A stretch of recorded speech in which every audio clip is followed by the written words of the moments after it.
Le handball est fantastique, la voix enthousiastique. Bienvenue dans cette nouvelle vidéo, cette vidéo preview du match des quarts de finale du tournoi olympique Paris 2024, le tournoi masculin qui va opposer, comme pour le tournoi féminin, la France à l'Allemagne. Sauf que là, c'est à l'inverse, c'est l'Allemagne à la France plutôt, dans l'ordre tel que c'est officiellement présenté.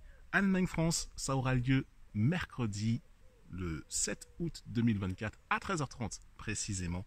Au moment où je te tourne cette vidéo, on est 2 jours avant, je viens de tourner la vidéo de l'équipe de France féminine. Donc s'il y a des petits anachronismes, ne sois pas offusqué. Cette vidéo va sortir la journée du mardi. Donc tout va bien se passer. Le but du jeu, c'est que tu aies les enjeux, que tu aies également un petit peu le retour sur la dynamique des deux équipes, la question tactique du coach, aussi également ce que j'appelle la séquence du money time, la grosse question qu'on va se poser pour savoir comment cette équipe de France, justement, et il y a beaucoup à dire, va s'en sortir par rapport au piège tendu par les Allemands. Ensuite, on va se poser la grosse question de l'expert de défi qui va être un petit peu le facteur X de la rencontre et se projeter un petit peu déjà dans le cœur du match et en finale de compte le futur. Je t'annonce le score, non pas le score exact, mais le combien de buts d'écart il y aura, à partir de combien de buts d'écart il y aura et qui va gagner. Voilà, et pourquoi. C'est tout l'objet justement de ce type de vidéo et qu'on puisse après converser ensemble, interagir ensemble. Et je t'invite d'ores et déjà, si ces formats que je te propose de débrief ou de preview des équipes de France de handball, que ce soit l'équipe de France masculine et féminine au cours de ces Jeux Olympiques, commence à résonner pour toi, je t'invite à commenter, à liker et à partager, qu'on puisse commencer à interagir ensemble et que la cause du handball, le sport collectif le plus titré de France, puisse enfin avoir sa voix qui compte, sa voix qui porte, où on parle, où on dit les choses, ou comme disent les jeunes, on dit les termes. Voilà. Mais dans le respect toujours, tu sais bien, c'est que du hand et tout, ça va pas changer la face du monde, mais au moins on prend du plaisir et on se pose des vraies questions pour que le sport avance et soit toujours mieux représenté. Allemagne-France, donc ce mercredi 7 août à 13h30. Match absolument crucial, ça va se passer du côté de Villeneuve-d'Ascq, la salle Pierre-Mauroy, la salle, pourquoi je dis la salle, le stade Pierre-Mauroy, 28 000 personnes attendues pour cet immense événement et ça va envoyer très très lourd pour cette équipe de France masculine qui connaît déjà le stade Pierre-Mauroy puisqu'il y a déjà joué lors des championnats du monde, c'était en 2017 me semble-t-il, j'ai plus le souvenir exactement. Mais c'est là que l'équipe de France, justement, qui connaît cette ambiance-là au niveau de l'encadrement masculin, on connaît déjà cette ambiance-là, donc on va y retourner 7 ans après, et ça va envoyer très très fort. Et forcément, ce public sera acquis à la cause des Français, bien entendu, qui organisent le tournoi, l'équipe de France qui est championne olympique en titre, comme l'équipe féminine aussi également, donc on va attendre rien de moins qu'une victoire. Mais seulement, on va t'expliquer à quel point ça va pas être simple pour pouvoir accéder à cela. Pourquoi? Parce que, déjà, séquence Yago, qui est un petit peu, on regarde un petit peu la dynamique des deux équipes. On va commencer par l'équipe d'Allemagne. L'équipe d'Allemagne reste dans sa phase de préliminaire, sa phase de poule, qui a eu lieu donc à Paris, à la porte de Versailles. Lors de ces 5 matchs, c'est simple, 4 victoires et 1 défaite. 4 victoires donc. Une victoire contre la Suède lors de l'ouverture, 30-27. Une victoire contre le Japon lors du deuxième match, 37-26. En troisième match, une défaite contre la Croatie, une défaite qui était un petit peu inattendue sur le score de 31-26. Une victoire contre l'Espagne, 33-31. Et une victoire contre la Slovénie sur le score de 36-29. D'ailleurs, ce match contre la Slovénie laisse un petit goût de polémique puisque Uroš Zorman, l'entraîneur, excellent joueur Uroš Zorman, et entraîneur actuellement sélectionneur de l'équipe de Slovénie, a laissé entendre que ça les arrangeait à la limite de balancer, de bazarder un petit peu ce match pour pas se retrouver dans le même tableau que la France. Écoute, l'éthique, on en pensera ce qu'on veut. Moi, personnellement, chacun fait comme il veut dans les phases de groupe. C'est toujours comme ça, c'est toujours pareil. Il n'y a pas à dire c'est bien ou c'est pas bien. Tu as des équipes qui ont la mentalité de mais on n'en a rien à faire, on va tous vous rouler dessus. Quelle que soit l'équipe qu'on joue, on va gagner. Et apparemment, Uroš Zorman avait ses raisons de penser, qui est de faire un petit peu plus de calcul, de ne pas se retrouver dans la France et se faire sortir trop tôt. Donc c'est pour ça qu'ils n'ont pas joué le match, leur dernier match contre l'Allemagne à fond. Ça, c'est un autre sujet. On aura l'occasion ou pas d'y revenir, mais en tout cas, toujours est-il que c'est cavalier de la part de Uroš Zorman. Toujours est-il que Ça fait donc 4 victoires pour une défaite pour l'équipe d'Allemagne, 162 buts marqués contre 144 encaissés. Ça fait une moyenne de plus de 32 buts par match de marqués et de plus de 28 buts par match d'encaissés. C'est la dynamique allemande. Et qu'est-ce qu'on peut dire pour cette dynamique? C'est qu'elle fait une très belle impression dans ce tournoi. Moi, personnellement, je ne les attendais pas à ce niveau-là. En fait, comme je te l'ai dit dans une vidéo précédente, je m'attendais à ce que ce soit France-Allemagne, mais que la France soit première de son groupe et l'Allemagne quatrième du groupe d'en face. Je m'attendais plus à un truc comme ça, plutôt que ce soit l'inverse. Mais cela dit, tu vois, la prophétie s'est quand même réalisée. Voilà, malgré tout, puisque j'avais annoncé dans la vidéo précédente une affiche France-Allemagne. Sauf que c'est Allemagne-France. Alors, maintenant, pour l'Allemagne, toujours, pour regarder un petit peu sa dynamique, les victoires contre la Suède et contre l'Espagne, notamment, étaient des victoires assez probantes, surtout le match de l'Espagne, où là, c'était la baston, quoi. Enfin, la baston au sens, voilà, quoi, ça jouait très, très vite. Un duel de gardiens, victoire de l'Allemagne 33-31, c'était une superbe rencontre, sans doute une des plus intenses du premier tour. Et la seule fois que cette équipe a perdu, elle n'a marqué que 26 buts, cette équipe d'Allemagne. C'était contre la Croatie qui est éliminée. En plus, elle a perdu contre une des équipes qui est éliminée. Donc c'est ça qui est un petit peu marquant. 31-26, l'attaque était un petit peu en panne à ce moment-là. Et la défense, sachant que l'Allemagne n'a pas une défense de ouf géniale, il y avait la possibilité pour la Croatie de pouvoir justement conclure ses actions. C'est une équipe, donc, quand je remarque un petit peu le comportement de cette équipe, elle est assez friable en défense malgré tout.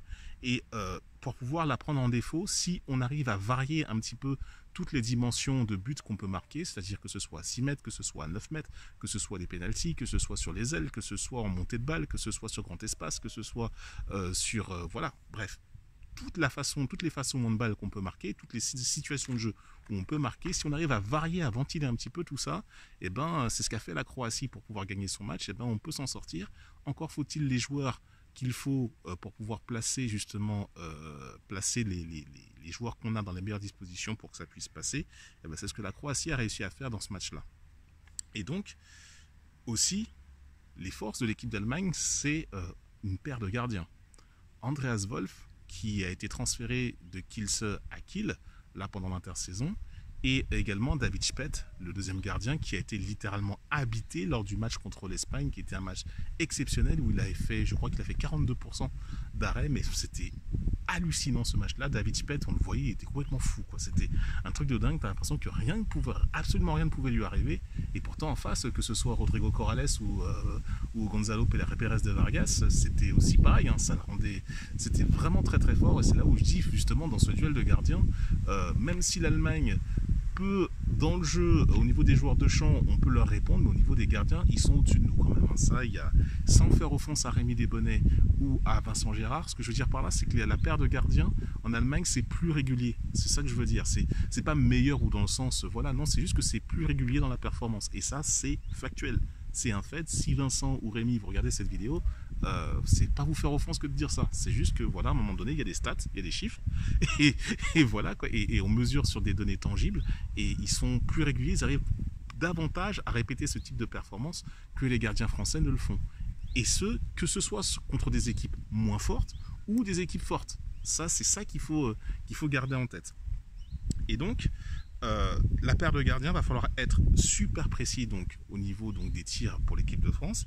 Et sinon, pour l'équipe d'Allemagne, Kai Hafner, Juric Nohr, Kai Hafner qui est justement arrière droit, qui perce énormément, qui joue beaucoup en 1 contre 1. Là, ça va être Elohim Prandi ou Nikola Karabatic qui vont devoir défendre sur lui. Ou alors ce soit, alors normalement des missions comme ça c'est Dylan Nahi qui les fait, mais j'ai pas entendu vent que Dylan Nahi allait revenir dans l'effectif puisque Dylan Nahi est blessé. Il s'est blessé notamment au cours du match, c'était le match contre l'Égypte qui s'est blessé et il n'est pas revenu depuis dans l'effectif. Donc c'est lui, ça aurait été des missions pour lui, mais là du coup c'est de voir Elohim Prandi en poste 2 qui va devoir se le taper, ou alors Nikola Karabatic, mais Nicolas on sait dans quel état il est, donc ça va falloir énormément surveiller cette question là, et donc forcément ça va être au poste 3 aussi de couvrir dans cette zone là.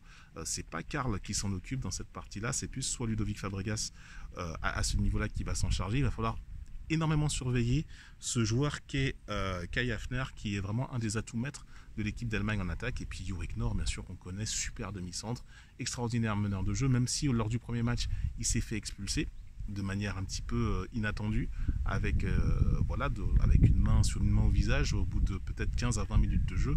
Il n'en demeure pas moins que Juric Nohr, plus ça va, plus son talent s'affirme à l'international.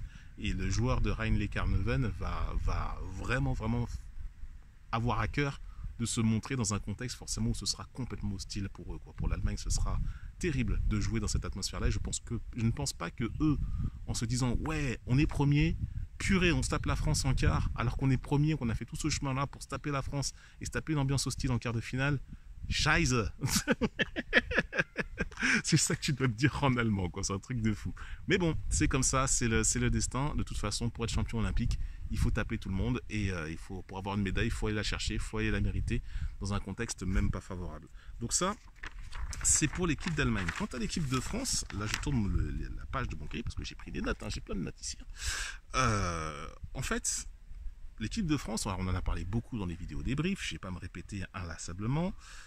Les forces de l'équipe de France, c'est d'abord une énorme défense, une grosse défense qui s'améliore parce que plus les matchs avancent de l'équipe de France, notamment dans la phase préliminaire, et moins elle prenait de buts. Ça, c'est là aussi pareil, tu peux le vérifier, à tel point qu'on n'en prend que 20 contre la Hongrie dans un match absolument insipide, hein, un match de défense voilà, complètement barré, mais 24-20 pour la France contre la Hongrie. J'en ai déjà fait tout le déballage lors de ma vidéo débrief que j'ai tournée il y a un jour ou 2 jours, je ne sais plus. Et ben, voilà, cette grosse défense, on peut se reposer dessus avec notamment un Karl Conan, en patron de la défense, hein, qui un peu dans le même schéma que Didier Dinard à l'époque Claude Onesta. C'est un peu le copier-coller de cette formule-là.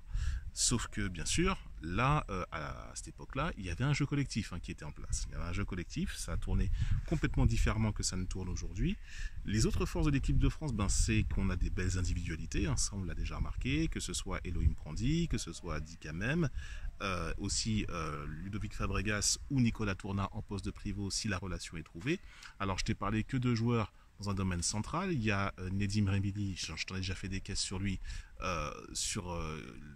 on pourrait dire normalement que c'est une force lorsqu'il joue à son poste d'arrière droit, son poste originel, mais comme il s'est découvert demi-centre depuis quelques temps, il s'est dit bah tiens pourquoi pas, parce que c'est bon, il a compris qu'il pouvait faire des passes aveugles ou alors donner un certain tempo, sauf qu'il est beaucoup trop lent dans les enclenchements, c'est beaucoup trop lent, ça manque de vitesse, de vista, de choses comme ça, choses que Aymeric Mine peut faire et que lui ne fait pas, mais Guillaume Gilles apparemment c'est le seul qui n'arrive pas à le voir, donc on est obligé de faire de cette manière-là. Donc lui, moi je le considère comme étant une faiblesse. Maintenant, ils ont réussi à gagner les 2 derniers matchs et à se qualifier dans cette formule-là comme ça, avec Aymeric Mine qui est rentré.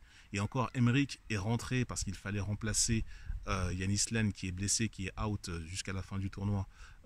Et donc forcément, pour le coup, Aymeric Mine reste dans la rotation.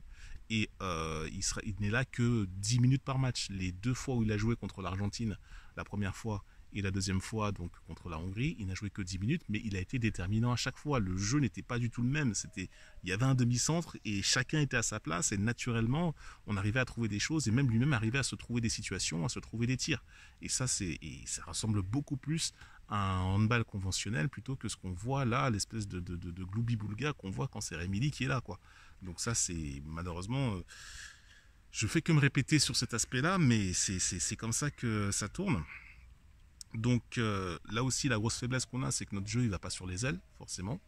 Que ce soit Hugo Desca à gauche ou que ce soit à droite, Valentin Porte, mais quand il est remplacé, maintenant c'est Melvin Richardson qui a pris le chemin de l'aile droite. Je préfère pas parler tout de suite de Melvin Richardson, je vais en faire un long sujet un petit peu plus tard dans la vidéo et tu vas comprendre pourquoi. Bref, en tout cas, avec la France s'est qualifiée dans la douleur, c'était vraiment pas beau. On a l'habitude à ce que la France démarre un petit peu en mode diesel, un peu en mode pâteau, et à la fin, là par contre, c'est les quarts de finale, c'est des matchs coup près. Là, c'est une mentalité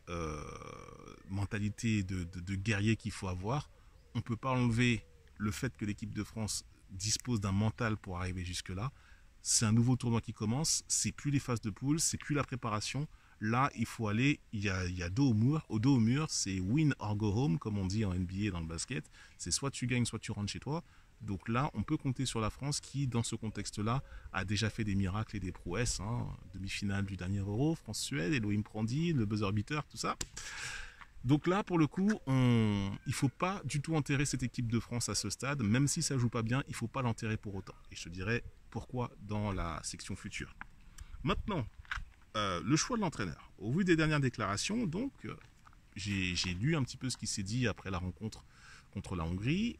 Donc forcément, Guillaume Gilles, le sélectionneur de l'équipe de France masculine, était très content du résultat. Il a déclaré ouvertement que c'est pas grave, il s'en fout si ça joue pas bien, tant que ça passe. Ce qui me permet de dire que, en tout cas, les rotations qu'il fait et l'utilisation d'Aymeric Min sera exactement la même. Il n'y a aucune raison que ça change. Même si on est mené de ouf, même si ça se passe mal, il n'y a aucune raison que ça change parce que tactiquement, Guillaume Gilles est très limité et on l'a déjà vu comment ça se passait dans la gestion des temps morts. Aymeric Min, c'est pas ça du tout. Aymeric Min, c'est pas Aymeric Min, mais Guillaume Gilles, c'est pas ça du tout. Mais n'en demeure pas moins que pour arriver à ce résultat-là, les résultats lui ont donné raison jusqu'à présent. Moi, perso, je suis pas convaincu, mais voilà, ça a marché jusque-là.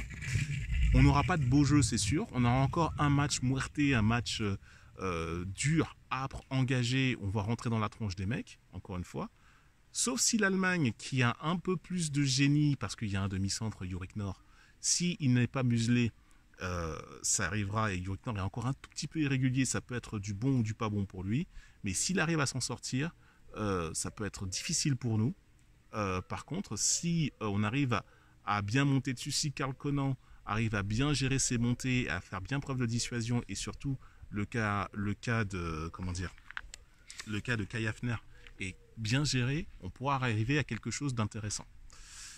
Maintenant, voilà, c'est la gestion de Guillaume Gilles. J'ai envie de dire, cette gestion-là, par rapport à l'équipe de France féminine et Olivier Crumbles, là, il n'y a pas... voilà, quoi. C'est un peu pauvre, hein. Il n'y a pas grand-chose à dire. C'est le sélectionneur qu'on a, on va faire avec. Et on va avancer comme ça, on va voir ce que ça donne. Et puis, on verra si, effectivement, il aura raison sur ce quart de finale. Maintenant, le Money Time. Gros sujet. Et j'ai choisi délibérément. Rémi Lee versus Min. Qui est le vrai dépositeur du jeu de cette équipe de France? Et Rémi Lee versus Min, c'est un peu comme un match. Et j'ai mis un arbitre. L'arbitre au milieu, c'est Quentin Mahé. C'est le moment sensible de cette émission. Rémi Lee versus Min. On a un demi-centre de métier formé, qui sait gérer les tempos, qui connaît ce poste, qui sait créer ses tirs et qui sait gérer pour les autres, qui s'appelle Aymeric Min. Il peut jouer en indi, faire la différence au milieu. Il peut en même temps sur les différents postes faire le nécessaire, faire ce qu'il faut. Il est droitier, c'est Aymeric Min, c'est bon. De l'autre côté, on a Nedim Remili qui s'est découvert demi-centre à la base, qui est un arrière droit de formation parce qu'il est gaucher. Il est excellent à ce poste. C'est à ce poste-là qu'il a été recruté par Kielce à son départ du Paris Saint-Germain. Il est parti de Kielce après pour des raisons financières là-bas. Il est allé jouer à Veszprém après derrière. C'est à ce poste-là qu'ils l'ont pris en tant qu'arrière droit. Et il fait des merveilles à ce poste. C'est un super finisseur. Et seulement, il a une base altruiste, voilà, qui lui fait, en fait, si tu veux, il pêche par excès d'altruisme tout le temps, parce qu'en voulant absolument faire la bonne passe et faire la bonne gestion, il prend énormément de temps. Le jeu est ralenti, alors que dans le handball moderne, ça va vite. Il faut prendre la décision très vite. Et ça, quand tu n'es pas formé à cela, chose qu'Aymeric Min, il est formé à cela, il peut faire la différence à tout moment et le jeu de la France serait beaucoup plus fluide, ça irait beaucoup plus vite. Alors que le match muerté qu'on a vu, muerté c'est un terme que j'emprunte à Jacques Monclar, consultant au basket, hein, parce que je trouve que ça résume bien les choses, c'est-à-dire un match de défense où ça va pas très vite, les possessions sont archi longues, on va jusqu'au bout du refus de jeu, où tu vois, voilà, on essaie de trouver individuellement les intervalles 1-2, 2-3 ou entre les 2-3, enfin voilà, c'est de manière individuelle. Dicamem qui va tirer, qui va créer son shoot parce que Dicamem sait le faire, un petit peu, voilà, c'est un finisseur naturel Dicamem, donc on va pas lui demander de mener le jeu, voilà. Évidemment que Aymeric Min est beaucoup plus adapté à cette situation, il pourrait nous apporter beaucoup plus de choses. Maintenant, quand on regarde bien, Quentin Mahé, l'arbitre, j'ai toujours dit dans la première vidéo, notamment la vidéo qui a fait le plus de vues jusqu'à maintenant sur cette chaîne, c'est-à-dire que le match scandaleux du match après la Norvège, j'ai toujours dit que Quentin Mahé avait le fin mot du truc, parce que Quentin Mahé s'est retrouvé un petit peu évincé lors de l'Euro. C'est-à-dire que Nedim Remili a pris la place de demi-centre. C'est là que un petit peu l'idée comme quoi Nedim Remili pouvait mener le jeu a commencé à rentrer. Ça a complètement surpris les adversaires à l'époque, notamment la Suède en demi-finale et le Danemark en finale de l'Euro dernier, qui a permis à la France de remporter le championnat d'Europe cet hiver. euh, maintenant, quand on regarde bien, Quentin Mahé n'est plus là. Dikamem a dit qu'il y avait des problèmes de connexion. Ils ont eu des pépins lors de la préparation. Alors quand il dit pépins, je ne sais pas s'il parle de pépins physiques. Je ne pense pas que ce soit ça. Je pense des problèmes de compréhension de ce qu'il fallait faire du jeu. Et je suis absolument persuadé que Quentin Mahé, au fond de lui, n'était absolument pas d'accord avec ce qui était en train de se tramer. Et que même s'il a été rappelé en fin de préparation pour remplacer Dikamem qui s'est blessé au pouce, c'était pour faire le nombre donc. Mais après, quand je regarde les réseaux sociaux de Quentin Mahé qui passe directement de l'équipe de France à Gummersbach, son nouveau club, sans transition ou sans encourager l'équipe de France, pour moi, ça veut dire beaucoup de choses. C'est dans ce sens-là que je te dis ça. Donc, je pense qu'après les Jeux, on aura sans doute le fin mot de l'histoire, des mots vont sortir. Que ça réussisse ou que ça réussisse pas, hein, tout va dépendre en fonction du succès ou de l'insuccès. La réalité va venir de manière plus ou moins rapide. Ce qui est sûr, c'est comme on dit, le mensonge prend l'ascenseur pendant que la vérité prend l'escalier. On aura le fin mot de l'histoire. Alors je dis pas que les gens mentent, mais simplement ils ne parlent pas parce que c'est pas le moment de parler. Effectivement, le timing n'est pas bon. Mais on aura le fin mot de l'histoire, c'est sûr, sur ce qui s'est passé dans cette préparation des Jeux Olympiques, dans cette équipe de France masculine, et dans cette volonté de vouloir absolument installer Nedim Remili en demi-centre et donc laisser Émeric Min en backup et donc un ancien comme Quentin Mahé qui d'un seul coup, on le met sur le côté, on le met sur la touche. Il y a quelque chose qui est pas net, qui est pas normal et surtout quand tu regardes, tu peux te baser sur les réseaux sociaux de tout le monde pour voir comment chacun réagit. Voilà, donc on aura la réponse à cette question un peu plus tard, j'en suis sûr. Maintenant qu'on a parlé de ça, qu'on a évoqué toutes ces choses-là, l'expert de défi maintenant. Et c'est là où je veux te parler de Melvin Richardson. Fils de Jackson. Jackson, on était coiffés pareil. Toi, t'as arrêté, moi j'ai continué. Melvin Richardson passe complètement au travers de son tournoi. Alors, quelques stats. Lors du match contre Danemark, Melvin score fait 1 sur 2. Contre la Norvège, 0 sur 3, dont un penalty manqué. Contre l'Égypte, c'est son meilleur match. Il fait 3 sur 4, mais 2 sur 2 au penalty. Contre l'Argentine, 0, rien du tout. 0, Kutchi, pitch, nada. Et contre la Hongrie, 0 sur 2. En gros, Melvin Richardson n'a marqué que 4 buts. On parle de l'arrière droit, champion d'Europe avec Barcelone. En backup de Dikamem, bien sûr, avec une base arrière avec Timothée Nguessan notamment et Lucas Henrich. Que dire? Que dire, Melvin? Toi aussi, je sais que tu ne parles pas parce que je pense que voilà, il y a une volonté de vouloir garder une certaine osmose dans ce groupe. Mais je sais et je sens quand je regarde ton body language, quand je vois l'expression de ton visage, que tu n'es pas du tout à l'aise dans cette espèce de rôle qu'on t'a donné alors que tu es un joueur cadre de cette équipe. Tu es supposé être, véritablement plus que backup de backup. C'est pas normal que tu te retrouves dans ce cadre-là, parce que normalement tu dois être un joueur beaucoup plus clutch que ça. Tu es capable de le faire. Tu es un super joueur, Melvin. Melvin, tu es vraiment un joueur absolument magnifique. Et il est complètement engoncé, comme s'il portait des chaussures qui étaient trop petites pour lui. Donc, clairement, Melvin ne s'amuse pas dans ces Jeux Olympiques, dans ce tournoi olympique. Il ne prend pas de plaisir. Son plaisir est sacrifié au bénéfice d'un autre. Tu choisis lequel tu veux. Qui, lui, justement, veut prendre la couverture sur lui et qui a, en quelque sorte, réussi à convaincre le coach de jouer comme ça. Et c'est Melvin dans l'effectif qui en fait les frais. Il y en a un à l'extérieur qui fait les frais, qui n'est plus dans l'effectif, c'est Quentin Mahé. Mais peut-être qu'il y a encore d'autres choses avec Quentin, mais comme je t'ai dit, on verra ça après.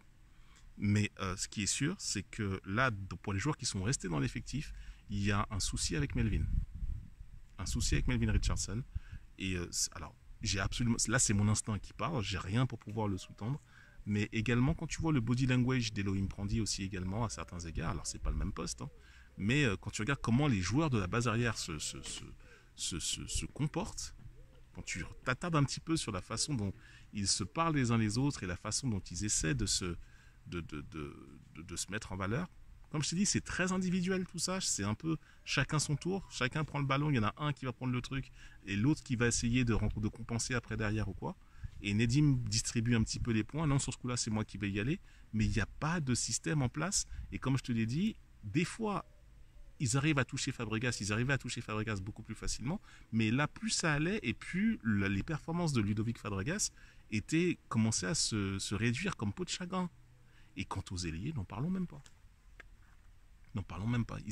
Les ailiers, dans cette config, les ailiers n'existent pas en attaque. Vous vous mettez dans le coin et vous attendez. Voilà. On va se faire le truc. En fait, l'équipe de France joue à 4. Il ne joue pas à 6 joueurs de champ. Il joue à 4, à 3, voire à 4, mais pas à 6. Et ça, Melvin en fait directement les frais. Là, maintenant que Yanis Len est blessé, c'est lui qui, par moment, va faire le backup de Valentin Porte sur l'aile droite. Mais pareil, pour faire exactement les mêmes choses que ce que Valentin fait en temps normal. Mais c'est triste. Un joueur aussi fort, être aussi mal utilisé comme ça me fait mal à la tête. Ça fait mal à la tête.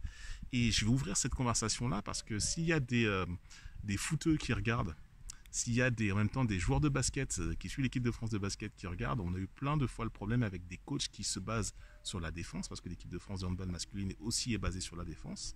Et ben quand tu regardes Didier Deschamps dans le foot, quand tu regardes Vincent Collet dans le basket, c'est exactement la même chose, c'est la même gestion. Basée sur la défense, et tu brides des joueurs parce que tu priorises, tu dis à un gars, bah tiens, fais ce qu'il faut faire. Dans le basket, tu as Wembanyama, tiens, on passe la balle, tiens, fais ce que tu veux en attaque. Tiens, dans le foot, Kylian Mbappé, tiens, mets-toi devant, tu fais ce que tu veux. Et là, pareil, Nedim Remili, tiens, prends le ballon, fais ce que tu veux. J'ai l'impression que c'est un truc de dingue. J'ai l'impression que ce soit Didier Deschamps, Guillaume Gilles et Vincent Collet, ils ont été mangés ensemble, ils ont dit, mais c'est ça le truc, c'est ça, tu vas voir, on va révolutionner le coaching en France. C'est nul. Bref.